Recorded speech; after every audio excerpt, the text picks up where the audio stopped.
ನಮಸ್ಕಾರ, ನ್ಯೂಸ್ ಸಂಗಮಕ್ಕೆ ಸ್ವಾಗತ. ಮೊದಲಿಗೆ ಹೆಡ್ಲೈನ್ಸ್.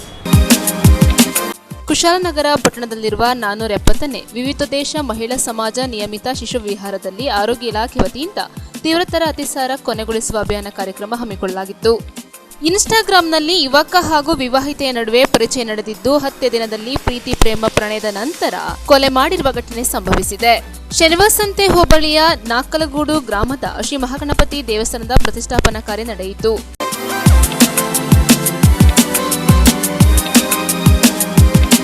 ಕುಶಾಲನಗರ ಪಟ್ಟಣದಲ್ಲಿರುವ 470ನೇ ವಿವಿಧೋದ್ದೇಶ ಮಹಿಳಾ ಸಮಾಜ ನಿಯಮಿತ ಶಿಶು ವಿಹಾರದಲ್ಲಿ ಆರೋಗ್ಯ ಇಲಾಖೆ ವತಿಯಿಂದ ತೀವ್ರತರ ಅತಿಸಾರ ಕೊನೆಗೊಳಿಸುವ ಅಭಿಯಾನ ಕಾರ್ಯಕ್ರಮ ಹಮ್ಮಿಕೊಳ್ಳಲಾಗಿತ್ತು.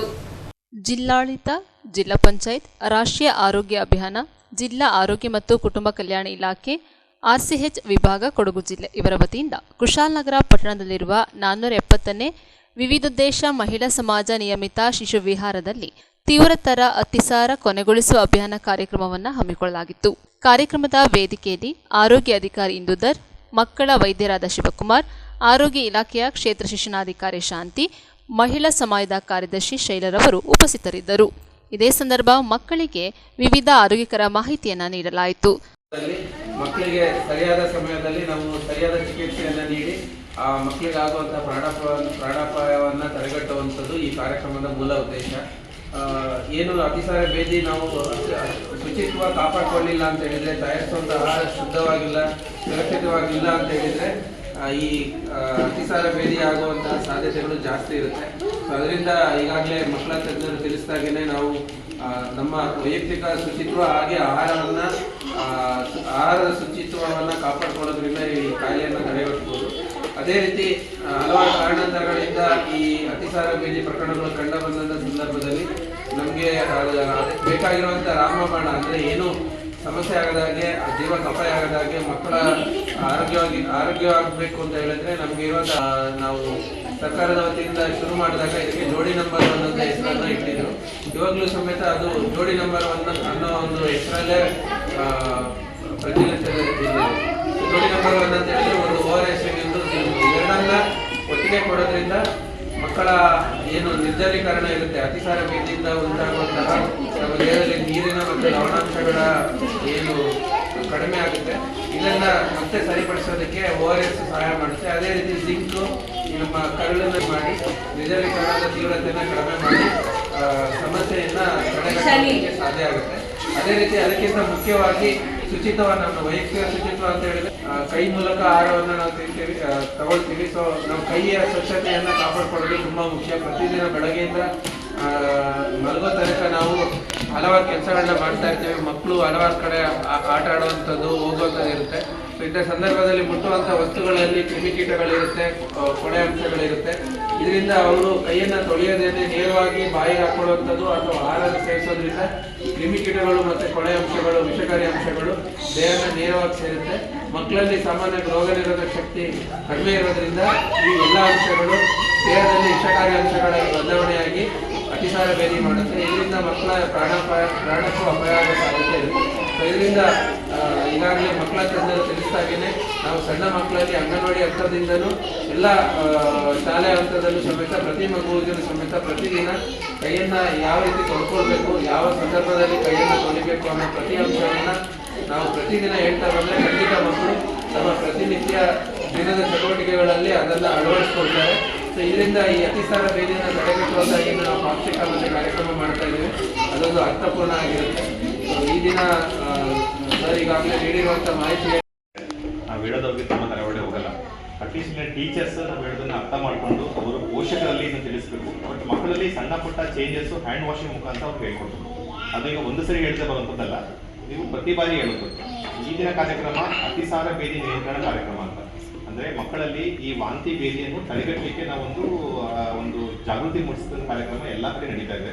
ಶಾಲೆಗಳಲ್ಲಿ, ಅಂಗನವಾಡಿ ಕೇಂದ್ರಗಳಲ್ಲಿ ಹಾಗೂ ಸಮಾಜ ಮಟ್ಟದಲ್ಲಿ ಎಲ್ಲ ಕಡೆಯಿಂದ ಆರೋಗ್ಯ ಮಾಡ್ತಾ ಇದ್ದಾರೆ. ಸೊ ಅತಿಸಾರ ಬೇದಿ ನಿಯಂತ್ರಣ ಕಾರ್ಯಕ್ರಮ ಇದರಲ್ಲಿ ಮೊದಲಿಗೆ ಬರುವಂಥದ್ದು ನೈರ್ಮಲ್ಯ ಕಾಪಾಡೋದು. ಮನೆಗಳಲ್ಲಿ, ಮಕ್ಕಳಲ್ಲಿ, ಶಾಲೆಗಳಲ್ಲಿ ಎಲ್ಲ ಮಕ್ಕಳಲ್ಲೂ ನೈರ್ಮಲ್ಯ ಕಾಪಾಡೋದು. ಅದು ಯಾವ ರೀತಿ? ಮೊದಲಿಗೆ ಇದು ಶುರುವಾಗೋದು ನಮ್ಮ ಕೈಗಳಿಂದ. ಅದು ಮೊದಲನೇದು ಬಂದು ಹ್ಯಾಂಡ್ ವಾಷಿಂಗ್.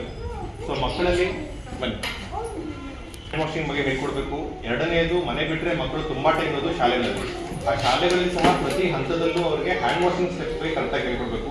ಅವರು ವಾಶ್ರೂಮ್ಗೆ ಹೋಗಿ ಬಂದಾದ್ಮೇಲೆ ಊಟ ಮಾಡಲಿಕ್ಕೂ ಮುಂಚೆ ಪ್ಲೇ ಗ್ರೌಂಡಲ್ಲಿ ಆಟ ಮಾಡಿಕೊಂಡು ಆಟ ಆಡಿ ಮನೆ ಕಾಸೋಡೆ ಬಂದಾಗ ಈ ಒಂದು ಸಂದರ್ಭಗಳಲ್ಲಿ ಮಕ್ಕಳಿಗೆ ಹ್ಯಾಂಡ್ ವಾಷಿಂಗ್ ಸ್ಟೆಪ್ಸ್ ನೀವು ಕರೆಕ್ಟಾಗಿ ಹೇಳ್ಕೊಡ್ಬೇಕು. ಅದು ಈ ವಯಸ್ಸಿನಲ್ಲಿ ಶುರುವಾಗುತ್ತೆ. ಅವ್ರು ಎಷ್ಟು ಮಟ್ಟಿಗೆ ಪಾಲಿಸ್ತಾರೆ ಅನ್ನೋದಲ್ಲ, ಅದು ಮಾಡ್ತಾ ಮಾಡ್ತಾ ಬರುತ್ತೆ ಮಕ್ಕಳಿಗೆ. ಅದರಲ್ಲೂ ಈ 6 steps ಆಫ್ ಹ್ಯಾಂಡ್ ವಾಷಿಂಗ್ ಅಂತ ಇದೆ. ಅದು ನಿಮಗೆ ಮೋಸ್ಟ್ಲಿ ಗೊತ್ತಿರುತ್ತೆ ನಾನು ಅನ್ಕೋತೀನಿ. ಆದರೂ ಮತ್ತೆ ಇನ್ನೊಂದ್ಸರಿ ಟೀಚರ್ಸ್ ಮಾಡ್ತಾರೆ. ಪ್ರತಿ ಸರಿ ಮಕ್ಕಳು ವಾಶ್ರೂಮ್ ಹೋಗಿ ಬಂದಾದ್ಮೇಲೆ ಅಲ್ಲಿ ಆಟ ಹೋಗಿ ಫೀಲ್ಡಲ್ಲಿ ಮಕ್ಕಳು ಆಟ ಆಡಿ ಕ್ಲಾಸ್ ಒಳಗೆ ಬಂದಾದ್ಮೇಲೆ ಊಟ ಮಾಡ್ಲಿಕ್ಕೂ ಮುಂಚೆ ಈ 6 steps ಆಫ್ ಹ್ಯಾಂಡ್ ವಾಷಿಂಗ್ ಅಂತ ನೀವು ಪ್ರತಿ ಸರಿ ಮಕ್ಕಳಿಗೆ ಮಾಡಿಸ್ಬೇಕು. ಇದು ಒಂದ್ಸರಿ ಬರುತ್ತಂತೆ, ಈ ವಯಸ್ಸಿನ ಮಕ್ಕಳು ಬೇಗ ಮರ್ತು ಬಿಡ್ತಾರೆ. ಪ್ರತಿ ಸರಿ ನೀವು ಮುಂದೆ ನಿಂತು ಪ್ರತಿ ಸ್ಟೆಪ್ ನ ಡೆಮಾನ್ಸ್ಟ್ರೇಟ್ ಮಾಡಬೇಕು. ಯಾಕೆಂತ ಹೇಳಿದ್ರೆ ಈ ಅತಿಸಾರ ಬೇದಿ ಅನ್ನೋದು ತುಂಬಾ 90% ಕಾರಣ ನಮ್ಮ ಕೈಗಳ ಮುಖಾಂತರ ಹಾಗೂ ಊಟದ ಮುಖಾಂತರ. ಈ ಟೈಫಾಯ್ಡ್ ಅನ್ನೋ ಕಾಯಿಲೆ, ಕೆಲವು ಕೋಲೆರಾ ಅನ್ನೋ ಕಾಯಿಲೆಗಳು ಈ ಊಟದ ಮುಖಾಂತರ ನಮಗೆ ಬರ್ತವೆ. ಮತ್ತೆ ಟಾಯ್ಲೆಟ್ ಕೆಲವರು ಟಾಯ್ಲೆಟ್ ಹೋಗಿರ್ತಾರೆ, ಕೈ ಕಟ್ಟಾಗಿ ವಾಶ್ ಮಾಡ್ಕೊಂಡಲ್ಲ, ನೀರಲ್ಲಿ ಅಡಿಗೆ ಮಾಡಿರ್ತಾರೆ, ಈ ರೀತಿ ಬರ್ಬೋದು. ಸೊ ನಮ್ಮ ಬಾಡಿಗೆ ಎಂಟರ್ ಆಗೋದು ನಮ್ಮ ಕೈ ಮುಖಾಂತರ ಹಾಗೂ ನಮ್ಮ ಊಟದ ಮುಖಾಂತರ. ಊಟದ್ದು ಸ್ವಚ್ಛವಾದ ಊಟ ನಾವು ತಿನ್ನಬೇಕು. ಅದನ್ನ ಮನೆಗಳಲ್ಲೆಲ್ಲ ತಾಯಂದ್ರು ಪೋಷಕರು ಗಮನವಿಟ್ಟು ಮಾಡ್ತಾರೆ. ಆದಷ್ಟು ಹೊರಗಿನ ಫುಡ್ಡನ್ನ ಮಕ್ಕಳಿಗೆ ಅವಾಯ್ಡ್ ಮಾಡಬೇಕು. ಜೊತೆಗೆ ಹ್ಯಾಂಡ್ ವಾಷಿಂಗ್ ಈ 6 steps ಅನ್ನ ಟೀಚರ್ಸ್ ಪದೇ ಮಕ್ಕಳಿಗೆ ಹೇಳ್ಬೇಕು. ಆಶಾ ಮತ್ತೆ ಅಂಗನವಾಡಿ ಕಾರ್ಯಕರ್ತರು ಸಹ ಅವ್ರು ಎಲ್ಲೇ ಹೋದಾಗೂ ಇದನ್ನ ಡೆಮಾನ್ಸ್ಟ್ರೇಟ್ ಮಾಡಿ ತೋರಿಸ್ಬೇಕು. 6 ಸ್ಟೆಪ್ಗಳು. ಮೊದಲನೇ ಸ್ಟೆಪ್ ಬಂದ್ಬಿಟ್ಟು ಸಾಬೂನ್ ಕೈಗೆ ಹಾಕೊಳ್ಳಿ. ಫಸ್ಟ್ ನೀರು ಹಾಕಿ ಕೈ ಕ್ಲೀನ್ ಮಾಡ್ಕೊಂಡು ಸಾಬೂನ್ ಹಾಕೊಂಡು ಮೊದಲನೇ ಸ್ಟೆಪ್ ನಮ್ಮ ಕೈ ಅಂಗಳನ್ನ ತೊಳ್ಕೋಬೇಕು, ರಬ್ ಮಾಡಬೇಕು. ಮೊದಲನೇದು. ಎರಡನೇದು ಕೈಗಳ ಹಿಂಭಾಗ ಮುಂಭಾಗ ಮಾತ್ರಕ್ಕೆ ಟೀಚರ್ಸ್ ನೋಡಿ ಇಲ್ಲಿ ಅವ್ರಿಗೆ ಹೇಳ್ಕೊಡಿ. ಅವರಿಗೆ ನೀವು ಆಮೇಲೆ ಮತ್ತೆ ಹೇಳ್ಕೊಡ್ಬೋದು, ನೀವು ಕೇಳಿಸ್ಕೋಬೇಕು. ಮೊದಲನೇದು ನಮ್ಮ ಅಂಗೈಗಳ ಜೊತೆಗೆ ಈ ಬೆರಳಿನ ಗ್ಯಾಪ್ಸ್ ಕೂಡ ಕ್ಲೀನ್ ಮಾಡ್ಕೋಬೇಕು. ಎರಡನೇ ಸ್ಟೆಪ್ ಹಿಂಭಾಗದಲ್ಲಿ ಹಿಂದೆ ಕ್ಲೀನ್ ಮಾಡ್ತಾ ಈ ಗ್ಯಾಪ್ಸ್ ಕೂಡ ಫಿಂಗರ್ ಗ್ಯಾಪ್ಸ್ ಕ್ಲೀನ್ ಆಗಬೇಕು. ತುಂಬಾ ಜನ ನೋಡಿ ಹಿಂಗಿಂಗ್ ಮಾಡ್ತಾರೆ, ಹಿಂಗಲ್ಲ, ಈ ಗ್ಯಾಪ್ಸ್ ಕ್ಲೀನ್ ಆಗಬೇಕು. ಮೊದಲನೇದು, ಎರಡನೇದು, ಮೂರನೇದು ನಮ್ಮ ಫಿಂಗರ್ ಟಿಪ್ಸ್.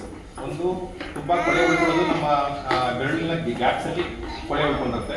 ಅದನ್ನ 2 ರೀತಿ ಕ್ಲೀನ್ ಮಾಡಬೇಕು. ಇದನ್ನು ಕ್ಲೀನ್ ಮಾಡೋದು ಸಹ ನಮ್ಮ ಕೈಯಲ್ಲಿ ತುಂಬಾ ಕೊಳೆ ಉಳ್ಕೊಳ್ಳೋದು ಸ್ಕಿನ್ ಕ್ರೀಸಸ್ ಅಂತ ಹೇಳ್ತೇವೆ. ಇದರಲ್ಲಿ ಈ ಕೊಳೆ ತುಂಬಾ ಉಳ್ಕೊಂಡಿರುತ್ತೆ ಈ ಗ್ಯಾಪ್ಸ್ ಅಲ್ಲಿ. ಅದರಿಂದ ಈ ಒಂದು ಉಗುರಿನ ಸಹಾಯದಿಂದ ಕೈನ ಚೆನ್ನಾಗಿ ಉಜ್ಜಬೇಕು. ಈ ಕ್ರೀಸ್ ಒಳಗೆಲ್ಲ ಉಜ್ಜಬೇಕು. 2 ಕೈ ಮಾಡಿ. ಇದು 3ನೇ ಸ್ಟೆಪ್. ಇದು ಸೊ 4ನೇ ಸ್ಟೆಪ್ ಕೈನ ಹಿಂಭಾಗನ ಇನ್ನೊಂದ್ಸತಿ ಕ್ಲೀನ್ ಮಾಡಬೇಕು. 4ನೇ ಸ್ಟೆಪ್ ಇದು. 5ನೇ ಸ್ಟೆಪ್ ನಮ್ಮ ತಂಬು. ಎಲ್ಲಾ ಕೆಲಸದಲ್ಲೂ ನಮ್ಮ ಈ ತಂಬು ಇನ್ವಾಲ್ವ್ ಆಗುತ್ತೆ. ಅದರಿಂದ ಇದನ್ನ ಇನ್ನೊಂದ್ಸರಿ ಮತ್ತೆ ಕ್ಲೀನ್ ಮಾಡಬೇಕು, 2 ಕೈನ ತಂಬನ. ನೆಕ್ಸ್ಟ್ 6ನೇ ಸ್ಟೆಪ್ ನಮ್ಮ ವೆಸ್ಟ್ ಅಂತ ಹೇಳ್ತೀವಿ, ಈ ಮುಖೈನ ಇದನ್ನ ಕ್ಲೀನ್ ಮಾಡಬೇಕು.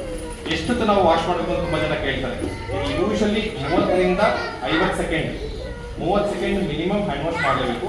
30 ಸೆಕೆಂಡ್ 50 ರಿಂದ 60 ಸೆಕೆಂಡ್, ಅರ್ಧ ನಿಮಿಷ ನಾವು ಹ್ಯಾಂಡ್ ವಾಶ್ ಮಾಡಲೇಬೇಕು. ಕೆಲವು ಸುಮ್ಮನೆ ಸೋಪ್ ಹಾಕಿ ಹಿಂಗೆ ಮಾಡಿ ಬಿಟ್ಬಿಡ್ತಾರೆ. ಈ 6 ಸ್ಟೆಪ್ಗಳನ್ನ ನೀವು ಮಕ್ಕಳಿಗೆ ಪ್ರತಿ ಸರಿ ಮಾಡಿಸ್ಬೇಕು. ಇದು ಮಾಡೋದ್ರಿಂದ ಸುಮಾರು 50 ರಿಂದ 60% ವಾಂತಿ ಭೇದಿಗಳು ಮಕ್ಕಳಿಗೆ ಕಡಿಮೆ ಆಗ್ತದೆ. ಜೊತೆಗೆ ಸ್ವಚ್ಛವಾದ ಆಹಾರ ಮಕ್ಕಳಿಗೆ ನೀಡಬೇಕು. ಸೊ ಈ ಒಂದು ನಾವು ಅತಿಸಾರ ಬೇದಿ ನಿಯಂತ್ರಣ ಕಾರ್ಯಕ್ರಮದಲ್ಲಿ ಏನು ಹೇಳ್ತೀವಿ ಅಂತ ಹೇಳಿದ್ರೆ, ಈ ತರ ವಾಂತಿ ಭೇದಿಯಾಗ ನಾವು ಆದಷ್ಟು ತಡೆಗಟ್ಟಲಿ ಪ್ರಯತ್ನ ಮಾಡ್ತೀವಿ. ಬಟ್ ಕೆಲವೊಂದ್ಸರಿ ಹಂಗೂ ಮಕ್ಕಳಲ್ಲಿ ವಾಂತಿ ಭೇದಿ ಶುರುವಾಗುತ್ತದೆ. ಎಷ್ಟೋ ಸರಿ ಆಸ್ಪತ್ರೆ ತುಂಬಾ ಹತ್ತಿರದಲ್ಲಿ ಇರಲ್ಲ, ಇಲ್ಲ ಆಸ್ಪತ್ರೆ ರೀಚ್ ಆಗಿ ಸ್ವಲ್ಪ ಟೈಮ್ ತಗೊಳುತ್ತೆ. ಸೊ ಟೈಮ್ ತಗೊಳುತ್ತೆ. ಅದರಿಂದ ಕೂಡ ಆದ್ಯತೆಯನ್ನು ಕೊಡಬೇಕು. ಪೋಷಕರಿಗೆ ಈಗಾಗಲೇ ನಾವು ಗ್ರಾಮ ಆರೋಗ್ಯ ನೈರ್ಮಲ್ಯ ಸಮಿತಿಯಲ್ಲಿ ಆಶಾ ಕಾರ್ಯಕರ್ತರು, ನಮ್ಮ ಆರೋಗ್ಯ ಇಲಾಖೆಯ ಎಲ್ಲ ಸಿಬ್ಬಂದಿ ವರ್ಗದವರು ಮಾಹಿತಿಗಳನ್ನ ಹಳ್ಳಿಯಲ್ಲೂ ನೀಡ್ತಾ ಇದ್ದಾರೆ.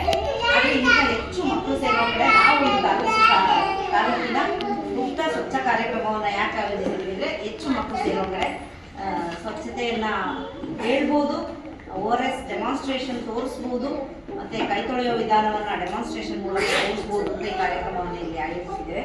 ಇದಕ್ಕೆ ನಮ್ಮ ತಾಲೂಕು ಆರೋಗ್ಯ ಅಧಿಕಾರಿಗಳು ಮತ್ತು ಮಕ್ಕಳ ತಜ್ಞರು ಪಾಲ್ಗೊಂಡಿದ್ದಾರೆ. ಈಗ ಮಕ್ಕಳ ತಜ್ಞರಾದ ಶಿವಕುಮಾರ್ ಸರ್ ಅವರು ಪ್ರಾಸ್ತಾವಿಕವಾಗಿ ಮಾಹಿತಿಯನ್ನು ನೀಡ್ತಾರೆ. ದಯವಿಟ್ಟು ಆಶಾ ಕಾರ್ಯಕರ್ತರು ಬಗ್ಗೆ ಇಲ್ಲಿ ಈಗ ಅವ್ರು ಏನು ಹೇಳ್ಕೊಟ್ರು? ಹ್ಯಾಂಡ್ ವಾಶ್ ಹೇಳ್ಕೊಂಡ ಕೈ ತೊಳೆಯೋದು. ಊಟ ಮಾಡ್ತೀರಲ್ಲ, ಊಟಕ್ಕೆ ಮೊದಲು ವಾಶ್ರೂಮಿಗೆ ಹೋಗ್ತೀರಲ್ಲ, ಉಸು ಮಾಡೋಕ್ಕೆ ತಕ್ಕ ಮಾಡೋಕ್ಕೆಲ್ಲ ಹಾಗೆ ಬಂದ್ಮೇಲೆ ಸಹ ಹ್ಯಾಂಡ್ ವಾಶ್ ಮಾಡಬೇಕು. ಅದು ಈಗ ನಿಮಗೆ ಹೇಳ್ಕೊಡಿ. ನ್ಯೂಸ್ ಸಂಗಮಕ್ಕಾಗಿ ಡಾಕ್ಟರ್ ಎಚ್ ಮೃಗುಕೋಟಿ, ಕುಶಾಲನಗರ. ಸೋಮಪೇಟೆ ತಾಲೂಕಿನ ಶೆನವಸಂತೆ ಹೋಬಳಿಯ ನಾಕಲಗೂಡು ಗ್ರಾಮದ ಶ್ರೀ ಮಹಾಗಣಪತಿ ದೇವಸ್ಥಾನದ ಪ್ರತಿಷ್ಠಾಪನೆ ಪೂಜೆಯಲ್ಲಿ ಶಾಸಕರಾದ ಡಾಕ್ಟರ್ ಮಂತ್ರಗೌಡ ಭಾಗಿಯಾಗಿದ್ದರು. ಕೊಡಗು ಜಿಲ್ಲೆಯ ಸೋಮವಾರಪೇಟೆ ತಾಲೂಕಿನ ಶೆನ್ವಸಂತೆ ಹೋಬಳಿಯ ನಾಕಲಗೂಡು ಗ್ರಾಮದಲ್ಲಿ ನೂತನವಾಗಿ ನಿರ್ಮಿಸಿರುವ ಶ್ರೀ ಮಹಾಗಣಪತಿ ದೇವಸ್ಥಾನ ಪ್ರತಿಷ್ಠಾಪನೆಯ ಪೂಜಾ ಕಾರ್ಯಕ್ರಮವು ಸರ್ವ ಭಕ್ತಾದಿಗಳ ಸಮ್ಮುಖದಲ್ಲಿ ಅದ್ದೂರಿಯಾಗಿ ನಡೆಯಿತು. ಇದೇ ಸಂದರ್ಭದಲ್ಲಿ ಮಡಿಕೇರಿ ವಿಧಾನಸಭಾ ಕ್ಷೇತ್ರದ ಶಾಸಕರಾದ ಡಾ ಮಂತರಗೌಡರವರು ಭೇಟಿ ನೀಡಿ ಶ್ರೀ ಮಹಾಗಣಪತಿ ದೇವರ ದರ್ಶನವನ್ನು ಪಡೆದು ಪುನೀತರಾದರು. ನಂತರ ದೇವಾಲಯ ಸಮಿತಿ ವತಿಯಿಂದ ಶಾಸಕರನ್ನ ಸನ್ಮಾನಿಸಿ ಅಭಿನಂದಿಸಲಾಯಿತು.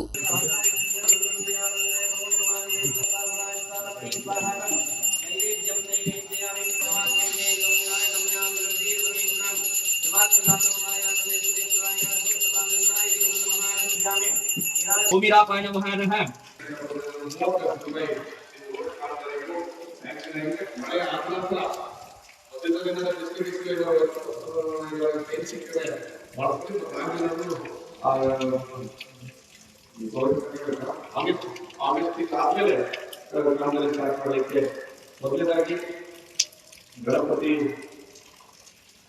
ದೇವರ ನಿರಂತರವಾಗಿ ನಾವು ಪ್ರಾರ್ಥನೆ ಮಾಡುವಂಥದ್ರಲ್ಲಿ ಹೇಳಿದಂಗೆ ಚಿಕ್ಕವರಿದ್ದು ಮನಸ್ಸು ದೊಡ್ಡದಾಗಿದೆ. ನಾವೇನೋ ದೊಡ್ಡದಾಗಿ ನಾಲ್ಕು ದೇವಸ್ಥಾನಕ್ಕೆ ಪ್ಲಾನ್ ಮಾಡಿದ್ವಿ. ನಾನು ಯಾಕೆ ಹೇಳ್ತೀನಿ ಅಂತಂದ್ರೆ ನಮ್ಮ ದೇವಸ್ಥಾನ ನಮ್ಗೆ ಹಿಡಿಯ ಇರುತ್ತೆ, ನಮ್ಮೂರಿಗೆ ಹಿಡಿಯ ಇರುತ್ತೆ. ನಾವು ವರ್ಷಕ್ಕೊಂದ್ಸರಿ ಕಂಡ್ರೆ ದೇವಸ್ಥಾನ ಆಶೀರ್ವಾದ ದಿನನಿತ್ಯ ನಮ್ಮ ಗ್ರಾಮಸ್ಥರಲ್ಲಿ ಬಂದು ದಿನನಿತ್ಯ ನೀವೇ ಪೂಜೆ ಮಾಡುವಂಥ ಸಂದರ್ಭದಲ್ಲಿ ಆ ದೇವರಿಗೆ ನೀರಿನ ಸಂಬಂಧ ಜಾಸ್ತಿ ಇದೆ. ಅದಕ್ಕೆ ನಾನು ಹೇಳಿದೆ ನೋಡಿ, ನಾವು ತಗೊಳ್ಳೋದು ನಿರಂತರವಾಗಿ ಇರುವ ಗ್ರಾಮಸ್ಥರು ಏನಾಗುವಂಥ ಸಂದರ್ಭದಲ್ಲಿ ಗಣಪತಿ ಯಾವುದು ಗುರುವಾರ ಬಂದ್ರೆ ದೇವಸ್ಥಾನ ಕಟ್ಟೆ ಸುಲಭ, ಆ ವ್ಯಕ್ತಿಯನ್ನು ಕೊಡೋದು. ಅದಕ್ಕೋಸ್ಕರ ಊರು ಚಿಕ್ಕದಾದ್ರೂ ಭಕ್ತಾದಿಗಳು ಹೆಚ್ಚಾಗಿತ್ತು. ದೇವಸ್ಥಾನಗಳಿರ್ಬೋದು, ಶಾಲೆಗಳಿರ್ಬೋದು, ಈ ತರ ಒಂದು ಒಳ್ಳೆ ರೀತಿಯಲ್ಲಿ ಕಾರ್ಯಕ್ರಮ ಮಾಡೋದ್ರಲ್ಲಿ ಊರು ಒಗ್ಗಟ್ಟಾಗಬೇಕು ಅಂತ ನಮ್ಮ ಆಸೆ ಇದೆ. ನಾವು ರಾಜಕಾರಣಿಗಳು ನಾವು ಏನ್ ಮಾಡ್ತೀವಿ, ನಮ್ಮ ಮೊದಲಕ್ಕೆ ನಾವು ನಾವೆಲ್ಲರೂ ಒಂದಾಗಬೇಕು. ಪಕ್ಷಾತೀತವಾಗಿ ಜಾತ್ಯಾತೀತವಾಗಿ ನಿಂತ್ಕೊಂಡ್ರೆ ಊರಿಗೆ ಒಳ್ಳೆ ಬೆಳೆಯಾಗುತ್ತೆ. ಅದಕ್ಕೋಸ್ಕರ ಮಹಾಗಣಪತಿಯವರಿಗೆ ಮಕ್ಕಳಿಗಿರ್ಬೋದು, ಹಿರಿಯರಿಗಿರ್ಬೋದು, ಮಗಳಿಗಿರ್ಬೋದು, ಎಲ್ಲರಿಗಿರ್ಬೋದು ಎಲ್ಲರಿಗೂ ಆಶೀರ್ವಾದ ಮಾಡ್ಕೊಂಡೋಗಿ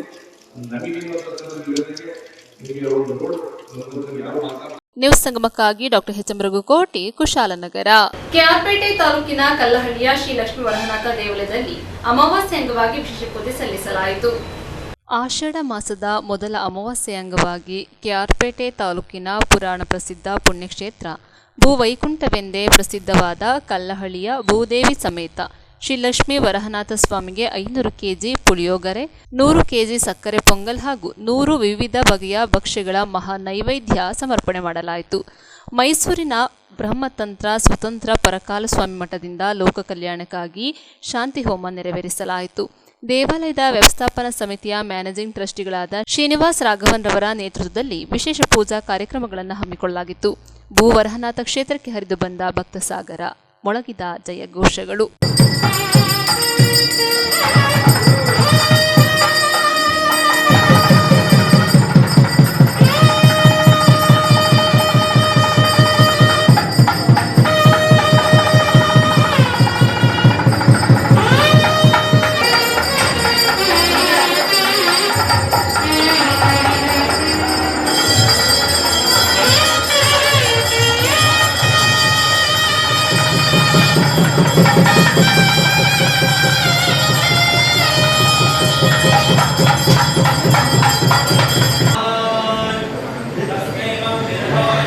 ಗೋವಿಂದ ಗೋವಿಂದ ಗೋವಿಂದ. ವರಹನಾಥ ಸ್ವಾಮಿ ಪಾದಕ್ಕೆ ಗೋವಿಂದ, ಭೂವರಹನಾಥ ಸ್ವಾಮಿ ಪಾದಕ್ಕೆ ಗೋವಿಂದ, ಭೂವರಹನಾಥ ಸ್ವಾಮಿ ಪಾದಕ್ಕೆ ಗೋವಿಂದ. ಇವತ್ತು ಲಕ್ಷ್ಮೀ ವರಾಹ ಸನ್ನಿಧಿಯಲ್ಲಿ ಸ್ಥಾಪನ ಮೂರ್ತಿ ಮತ್ತು ಸ್ಥಾಪನ ವರಾಹ ಮತ್ತು ಯಜ್ಞವರಾಹನ 48ನೇ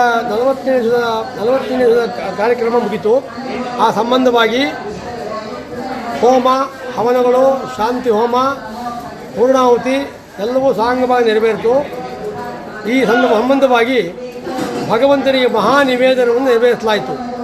ಸುಮಾರು 500 ಕೆಜಿ ಅಕ್ಕಿ ಪುಳಿಯೋಗರೆ, 100 ಕೆಜಿ ಸಕ್ಕರೆ ಪೊಂಗಲು ಹಾಗೂ 360 ಭಕ್ಷ್ಯ ಭೋಜ್ಯಗಳನ್ನು ಭಗವಂತನಿಗೆ ನಿವೇದನೆ ಮಾಡಲಾಯಿತು. 16,000 ಸಂಖ್ಯೆಯಲ್ಲಿ ಭಕ್ತರು ಬಂದಿದ್ದಾರೆ. ಅವರೆಲ್ಲರಿಗೂ ನಿವೇದನ ಪುಳಿಯೋಗರೆ ಮತ್ತು ಸಕ್ಕರೆ ಪೊಂಗಲು ಎಲ್ಲವನ್ನೂ ಅವರಿಗೆ ನಿವೇದನೆ ಮಾಡಿದ್ದ ಎಲ್ಲ ಪ್ರಸಾದವನ್ನು ಭಕ್ತರಿಗೆ ಸಂಪೂರ್ಣವಾಗಿ ಅವರಿಗೆ ಬಡಿಸಿ ಕಳಿಸ್ತೇವೆ. ಭಗವಂತನಿಗೆ ಮಹಾನಿವೇದನ ತಿರುಪ್ಪಾವಡ ಅಂತ ಕರೀತಾರೆ. ಆ ತಿರುಪ್ಪಾವಡನೇ ಇದು ಮಹಾನಿವೇದನ ಅಂತ. ತಿಂಗಳಿಗೊಂದ್ಸಾರಿ ಮಾಡಬೇಕು. ಇನ್ನು ಮುಂದೆ ತಿಂಗಳಿಗೊಂದ್ಸಾರಿ ಮಹಾನಿವೇದನವನ್ನು ನೆರವೇರಿಸೋ ವ್ಯವಸ್ಥೆ ಮಾಡ್ತೀವಿ. ಭಕ್ತಾದಿಗಳು ಬಂದ ವಿನಂತಿ ಮಾಡ್ತೀವಿ.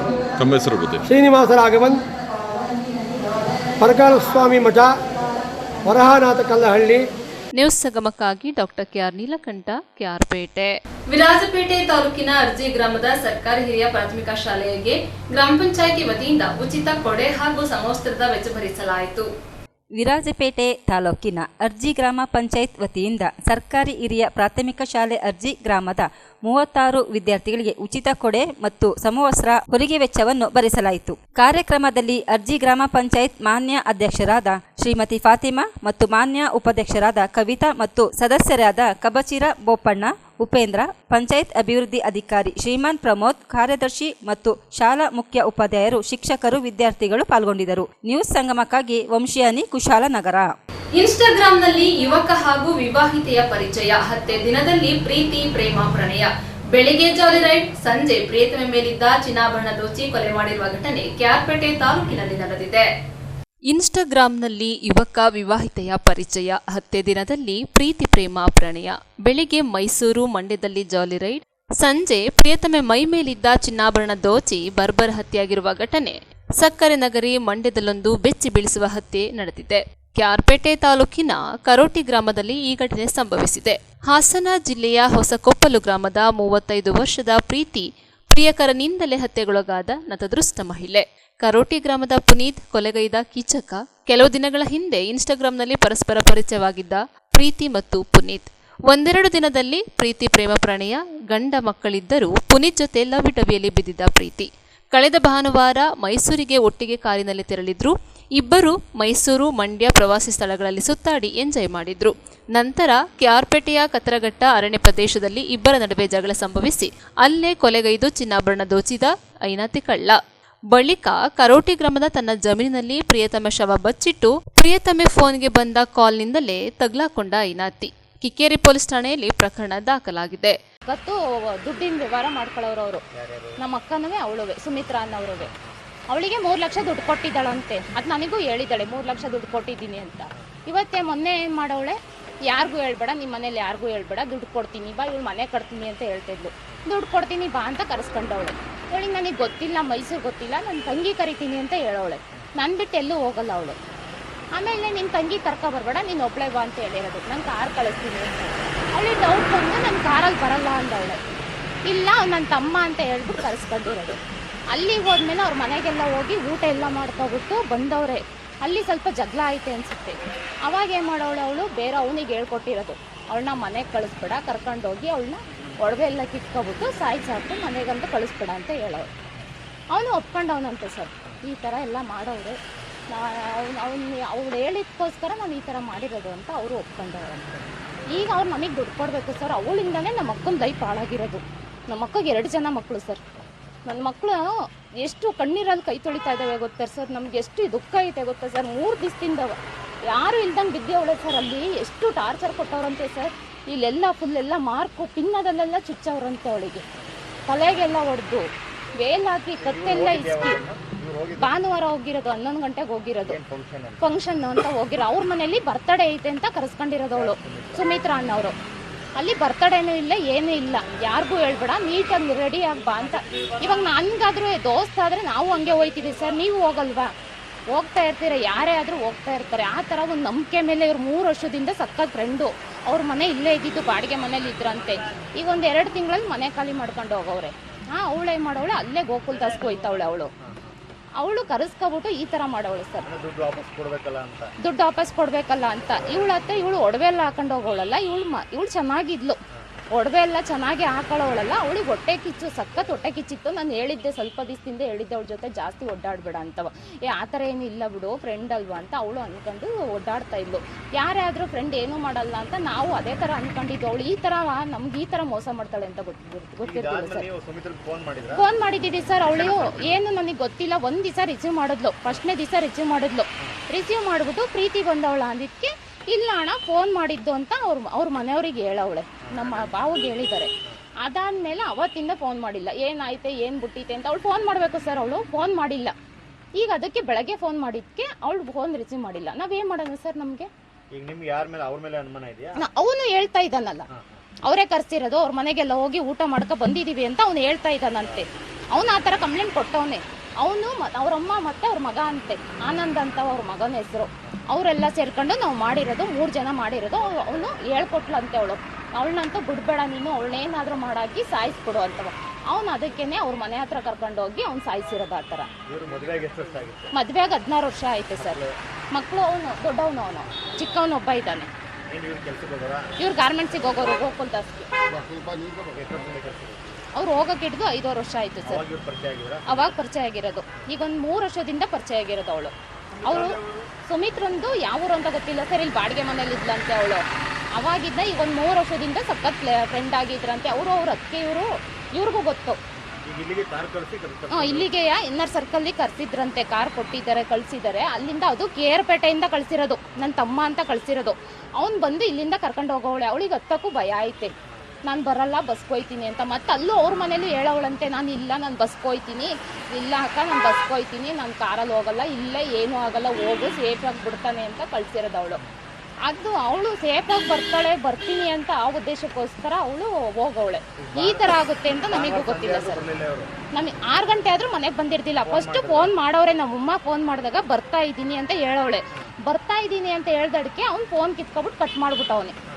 ಅವಾಗಿಂದ ಫೋನು ಇಲ್ಲ, ಏನೂ ಇಲ್ಲ. ಆಮೇಲೆ ಅವ್ನು ಮತ್ತೆ ಫೋನ್ ಮಾಡಿದ್ದಕ್ಕೆ 4:15 ನಮ್ಮ ಬಾವ ಫೋನ್ ಮಾಡಿದ್ದಾರೆ, ರಿಸೀವ್ ಮಾಡಿಲ್ಲ. ಆಮೇಲೆ ನಾವು ಅಮ್ಮ ಫೋನ್ ಮಾಡಿರೋದಕ್ಕೆ ವ್ಯಾನಲ್ಲಿ ನಾವು ಕ್ಯಾಬ್ ಮಾಡ್ಕೊಂಡು ಹೋಗಿದ್ದೀವಿ, ಫೋನ್ ಇಲ್ಲೇ ಬಿಟ್ಟು ಹೋಗಿದ್ದಾರೆ ಅಂತ ಅವ್ರು ಹೇಳಿರೋದು. ಫೋನ್ ಮತ್ತೆ ಚಂದ್ರಾಯಪಟ್ಟಣಕ್ಕೆ ತಗೊಂಡು ಕೊಟ್ಟಿದ್ದಾರೆ.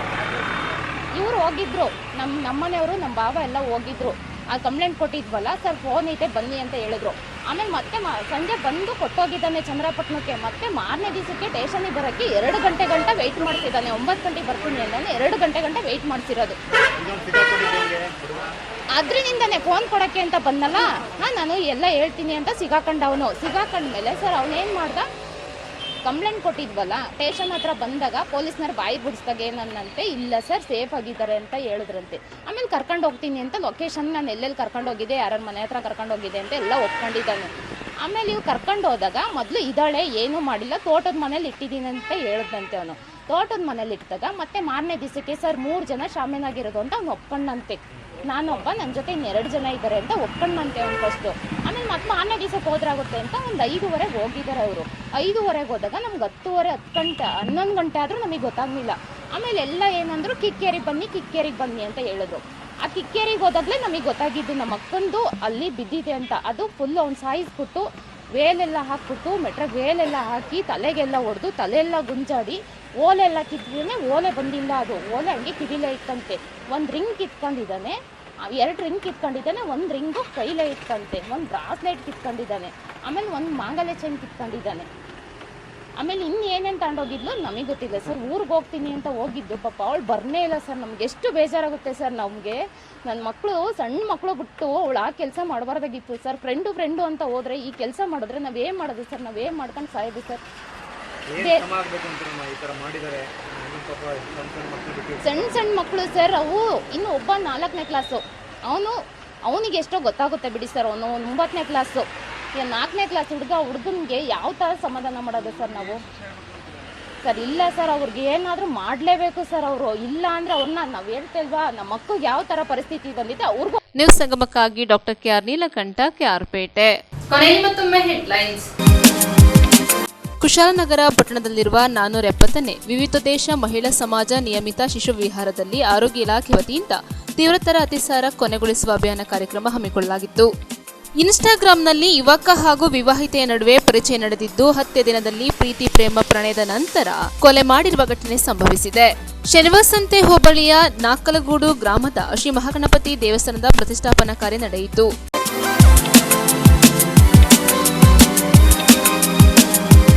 ಇಲ್ಲಿಗೆ ನ್ಯೂಸ್ ಸಂಗಮ ಮುಕ್ತಾಯವಾಯಿತು. ಸುದ್ದಿ, ಮಾಹಿತಿ, ಮನೋರಂಜನೆಗಾಗಿ ನೋಡ್ತಾ ಇರಿ ಸಂಗಮ ಟಿವಿ. ವಂದನೆಗಳೊಂದಿಗೆ ಸುಪ್ರೀತಾ ಎಲ್ಲೆನ್.